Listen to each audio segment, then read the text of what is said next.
عبرتناک واقعہ حضرت تھانوی رحمۃ اللہ علیہ کے مواز میں یہ حقائق مذکور ہے کہ شیر دخان رحمۃ اللہ علیہ مکہ مکرمہ کے مشہور عالم تھے۔ انہوں نے فرمایا کہ مکہ مکرمہ میں ایک شخص کا انتقال ہوا تو اس کے وارثوں نے اسے وہاں کے ایک صالح عالم دین کی قبر میں دفنانا چاہا جو اس سے کچھ عرصہ قبل انتقال کر چکا تھا، چونکہ مکہ مکرمہ میں یہ دستور تھا کہ ایک قبر میں کئی مردے دفن کر دیتے تھے، اس لیے قبر کی کھدائی شروع کر دی گئی۔ کھودنے پر معلوم ہوا کہ وہاں عالم دین کی لاش کی بجائے ایک یورپین لڑکی کی لاش پڑی ہوئی ہے۔ لوگوں کو بڑی حیرت ہوئی کہ یہ لاش یہاں کیسے ہے اور اس عالم دین کی لاش کہاں غائب ہو گئی۔ اتفاق سے اسی مجمع میں ایک یورپین نژاد مسلمان سیاح موجود تھا۔ اس نے کہا کہ میں اس لڑکی کو جانتا ہوں، یہ فرانس کے رہنے والی ایک عیسائی کی بیٹی ہے، یہ مجھ سے پڑھتی تھی اور در پردہ مسلمان ہو گئی تھی۔ میں نے اسے دینیات کے چند مسائل بھی پڑھائے تھے۔ اتفاق سے یہ بیمار ہو کر انتقال کر گئی۔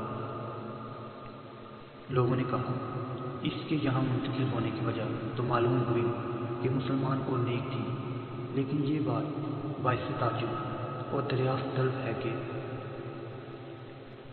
اس عالم دین کی لاش کہاں چلی گئی۔ لوگ اس معمہ کو حل کرنے کے لیے مختلف قیاس برائیاں کرنے لگے۔ بعض نے کہا کہ شاید عالم دین کی لاش اس لڑکی کی قبر میں منتقل ہو گئی، چنانچہ لوگوں نے اس سیاح سے کہا کہ جب تم حج وغیرہ سے فارغ ہو کر واپس یورپ جاؤ تو لڑکی کی قبر کھود کر دیکھنا کہ اس میں عالم دین کی لاش ہے یا نہیں۔ چنانچہ مرحوم عالم دین کا ایک واقف کار آدمی اس کے ساتھ کر دیا گیا۔ حج ادا کرنے کے بعد جب وہ یورپ پہنچے تو انہوں نے لڑکی کے والدین سے مکہ مکرمہ میں پیش آنے والا سارا واقعہ بیان کر دیا۔ وہ بڑے حیران ہوئے کہ یہ کیسے ممکن ہے کہ لڑکی کو دفن فرانس میں کیا جائے اور اس کی لاش مکہ مکرمہ پہنچ جائے۔ لہٰذا انہوں نے بھی اس کی تحقیق میں لڑکی کی قبر کھودی۔ معلوم ہوا کہ واقعی وہاں لڑکی کی بجائے اس مسلمان عالم کی لاش ٹکڑوں کی صورت میں موجود تھی جسے مکہ مکرمہ میں دفن کیا گیا تھا۔ شیخ دخان رحمۃ اللہ علیہ نے فرمایا کہ اس سیاح نے کسی ذریعے سے ہمیں اطلاع دی کہ عالم دین کی لاش یہاں فرانس میں موجود ہے۔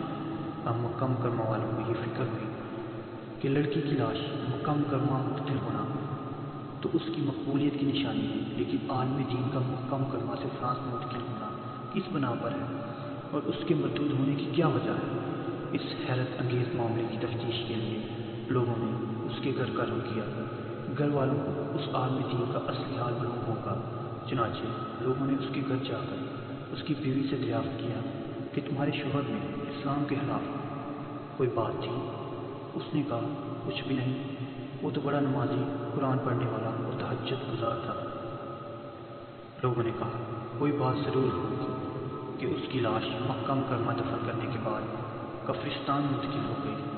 عالم دین کی بیوی نے سوچ کر کہا ہاں، اس کی ایک بات ہمیشہ مجھے کھٹکتی تھی کہ جب وہ ناپاک ہوتا اور غسل کرنے کا ارادہ کرتا تو یوں کہا کرتا تھا کہ نصارہ کے مذہب میں یہ بات بڑی اچھی ہے کہ ان کے ہاں ناپاک ہونے پر غسل فرض نہیں ہوتا۔